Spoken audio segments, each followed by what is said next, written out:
बुद्ध उस कुटिया में जाते हैं और ध्यान की अवस्था में बैठ जाते हैं। कुछ समय बाद बुद्ध जब अपनी आंखें खोलते हैं तो देखते हैं कि उनके सामने एक काले रंग का सांप फन फैलाए बैठा हुआ है। एक बार बुद्ध एक जंगल के रास्ते से गुजर रहे थे। उस रास्ते पर बुद्ध को एक आश्रम दिखाई दिया जिसमें कुछ सन्यासी ध्यान कर रहे थे। बुद्ध उन सन्यासियों को देखकर उस आश्रम के द्वार पर पहुंच जाते हैं और खड़े हो जाते हैं। बुद्ध की उपस्थिति कुछ ऐसी होती है कि उन्हें कोई भी नजरअंदाज नहीं कर सकता था। यहाँ तक कि उनके शत्रु भी उनकी तरफ आकर्षित होने से अपने आप को रोक नहीं पाते थे, परंतु वे अपने अहंकार के कारण बुद्ध का विरोध करते थे और उनको अपना शत्रु मानते थे। बुद्ध आश्रम के द्वार पर खड़े थे और सभी सन्यासी अपने ध्यान में व्यस्त थे, परंतु बुद्ध की उपस्थिति इतनी प्रभावशाली थी कि कुछ समय बाद उन सन्यासियों का ध्यान द्वार की तरफ चला जाता है और वे बुद्ध को देख लेते हैं। कुछ क्षण तो वे सन्यासी बुद्ध को देखते ही रह जाते हैं, मानो जिन ईश्वर के लिए वे तप कर रहे थे वह ईश्वर स्वयं आके उनके सामने खड़ा हो गया हो। उस आश्रम का मुखिया बुद्ध से आग्रह करता है कि आश्रम में प्रवेश करें। उस मुखिया बने सन्यासी की बहुत ख्याति थी। उन्हें एक ज्ञानी सन्यासी माना जाता था। उनका नाम था उर्विला कश्यप। वहां के लोग उनका बहुत ही आदर सम्मान करते थे। उर्विला कश्यप बुद्ध से उनका परिचय पूछते हैं और बुद्ध उर्विला कश्यप को अपना परिचय देते हैं। जैसे ही उर्विला कश्यप और उनके सन्यासियों को बुद्ध का परिचय पता लगता है, बुद्ध के प्रति उनका व्यवहार बदल जाता है।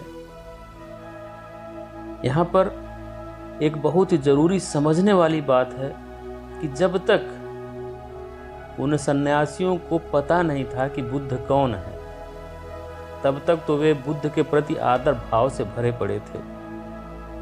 लेकिन जैसे ही उन्हें बुद्ध का वास्तविक परिचय पता चला, उनका व्यवहार बुद्ध के प्रति बदल गया। ऐसा क्यों होता है, इसे समझिए। पहले वे सन्यासी बुद्ध को वास्तविकता की नजर से देख रहे थे। जो उन्हें दिख रहा था वे उसे स्वीकार रहे थे, लेकिन अब उन्हें जैसे ही बुद्ध का परिचय का पता लग गया, उन्होंने अपने विश्वास की नजरों से देखना शुरू कर दिया और यहीं पर ये वास्तविक बुद्ध से चूक गए। विश्वास के नजरों से देखने का अर्थ है उन सन्यासियों ने बुद्ध को देखने के बजाय बुद्ध के प्रति जो विश्वास उन लोगों ने अपने मन में बना रखे थे उन्हें देखना शुरू कर दिया। उर्विला कश्यप बुद्ध से पूछते हैं, कहते हैं कि अच्छा तुम वही हो जो ईश्वर को नहीं मानते हो। तो बुद्ध ने कहा कि मैं ईश्वर को मानने में विश्वास नहीं करता, मैं ईश्वर को जानने पर विश्वास करता हूं। जो तुम मानते हो वो गलत हो सकता है, लेकिन जो तुम्हारा अनुभव है उसे गलत करने का कोई तरीका नहीं है। जिस बात का तुम्हें अनुभव ही नहीं है उस बात का दावा करना मुझे व्यर्थ लगता है, और जिस बात का तुम्हें अनुभव है मुझे नहीं लगता कि उसका दावा करने की आवश्यकता है। बुद्ध के द्वारा कहे गए शब्द बहुत गहरे थे। वहां उपस्थित सभी सन्यासी बुद्ध के शब्दों को सुनकर हिल जाते हैं, परंतु अपने अहंकार को बचाने के लिए सभी लोग चुप रहते हैं। बस एक टक बुद्ध को देखते रहते हैं, क्योंकि इस तरह से बोलने वाला और अपने अनुभव की बात करने वाला व्यक्ति उन सन्यासियों ने पहली बार देखा था। उर्विला कश्यप भी बुद्ध की बात सुनकर हिल जाता है। प्रश्न अगर सही हो तो बात अगर अनुभव की हो तो वह किसी को भी हिला सकती है। उर्मिला कश्यप बुद्ध से कहता है, रात बहुत ज़्यादा हो गई है, इस विषय में हम कल बात करेंगे। अभी आप मेरी कुटिया में जाकर विश्राम करिए। बुद्ध उर्मिला कश्यप से कहते हैं, नहीं मुनिवर, मैं अपनी उपस्थिति से किसी को कष्ट नहीं देना चाहता हूँ। यदि कोई और कुटिया खाली है तो मुझे बता दीजिए, वरना मैं वृक्ष के नीचे ही विश्राम कर लूंगा। उर्मिला कश्यप का एक शिष्य कहता है, गुरुदेव, एक कुटिया खाली है, परंतु उसमें एक जहरीला सर्प रहता है, इसलिए उसमें रात बिताना सुरक्षित नहीं है। तो बुद्ध कहते हैं, आप चिंता ना करें, मेरे विश्राम की व्यवस्था आप उसी कुटिया में कर दीजिए। मैं निश्चिंतता के साथ उस कुटिया में रात बिता सकता हूं। उर्मिला कश्यप कहते हैं, नहीं मुनिवर, वह स्थान आपके लिए सुरक्षित नहीं है, आप वहां मत सोइए। तो बुद्ध कहते हैं, इस पृथ्वी पर मेरे लिए हर स्थान सुरक्षित है, और ये मेरे अनुभव की बात है। आप बिल्कुल भी चिंता मत करिए। कुछ लोग सोच रहे होंगे, बुद्ध उस कुटिया में सोने की जिद क्यों कर रहे थे।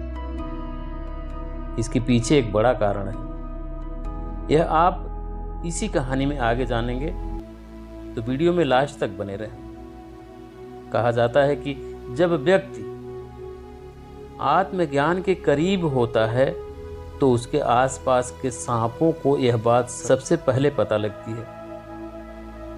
और सिद्धार्थ भी जब ध्यान में लीन थे, जब वे आत्मज्ञान के करीब थे, तब उनके शरीर पर भी सांप को चलते हुए देखा गया था।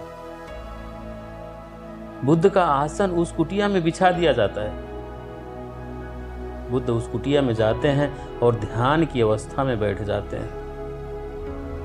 कुछ समय बाद बुद्ध जब अपनी आंखें खोलते हैं तो देखते हैं कि उनके सामने एक काले रंग का सांप फन फैलाए बैठा हुआ है।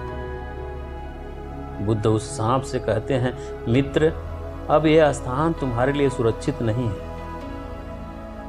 तुम कुछ भी नहीं करोगे तब भी ये लोग तुम पर हिंसा कर सकते हैं, तुम्हें मार सकते हैं, इसलिए तुम्हें इस स्थान को छोड़कर जंगल की ओर चले जाना चाहिए। मनुष्य भय से पीड़ित है, जहां उसे भय दिखता है वह उसे खत्म कर देना चाहता है। बुद्ध की बात सुनकर सर्प जंगल की ओर चला जाता है।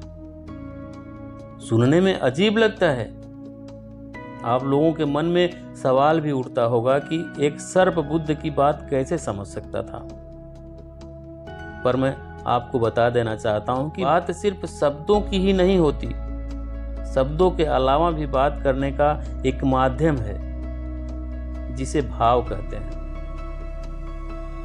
तो अब कुछ लोग कहेंगे कि बुद्ध अपनी बड़ाई करवाने के लिए रात को उस कुटिया में सोने गए, वरना वे किसी और कुटिया में भी तो सो सकते थे। नहीं, ऐसा नहीं है।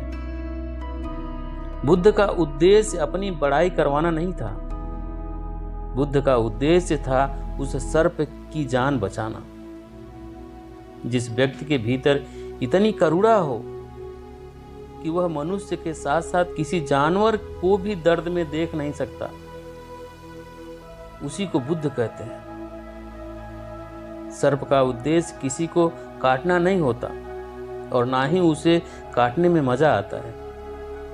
जिस प्रकार मनुष्य खतरे को देखकर चीखता है, चिल्लाता है, अपने हाथ पैर चलाता है,